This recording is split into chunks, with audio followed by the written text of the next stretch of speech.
যে প্রকৃত মানুষ তার দ্বারা সৃষ্টিগুলোর অনিষ্ট হবে যদি সুস্থ মানুষ। সুরতে রক্ত মাংস মানুষ না, এখন সুরতে রক্ত মানুষ দেখলে তাদেরকে মানুষ না, যার গুণ সম্পন্ন মানুষ, ওই গুণ সম্পন্ন মানুষ যারা মনুষ্যত্ব গুণের মানুষ, তার দ্বারা সৃষ্টির অনিষ্ট হবে না। আর মুসলমান বলছে, মুসলমান হাত সরাসরি আমি বলবো সৃষ্টিকুল যার কাছে নিরাপদ, সৃষ্টিকুল যার কাছে তার হাত দ্বারা জবান দ্বারা সৃষ্টিকুলের অনিষ্ট হবে না, ও মুসলমান। ও কি যে আল্লাহর দরবার আত্মসমর্পণ করেছে সে কি আল্লাহর সৃষ্টির অনিষ্ট করতে পারে?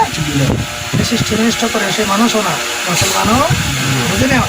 এখন আমি জাকের মৌলবী সাহেব যদি সৃষ্টির অনিষ্ট করে, অমঙ্গল করে, অকল্যাণ করে, রসুলের চরিত্রে বৃদ্ধি কাজ করে, জাকেরকে মৌলবী বলা যাবে? মুসলমান বলা যাবে? মানুষ বলা যাবে?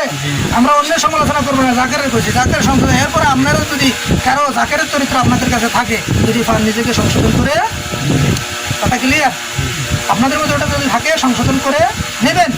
রসুলের চরিত্রের ধারণ করার নাম না তিনি নাইবে রসুল, যার কাছে রসুলের চরিত্র নাই ওকে মানুষ কিসের নাম? উম্মত শব্দের অর্থ তো অনুসারী রসুল। রসুল সত্যবাদী ছিলেন, ন্যায় করেন ছিলেন, ইনসাফ ছিলেন, এবং তিনি দুর্নীতিমুক্ত ছিলেন। দুর্নীতির সপক্ষে কোনো কথা বলেনও নাই। রসুল সকালে এক কথা, বিকেলে আর কথা বলেছেন, কথা লড়েছেন। এখন তাকের মৌলবী তো সকালে কথা ঘন্টা ঘোরা ওটা লড়ে যায়, ওটা খেলাপ করে কি মুনাফিক, ওটা খেলে করে নাই রসুল বলবো? মুসলমান বলা যায়? ও তো হাদিসে বলে মুনাফিক।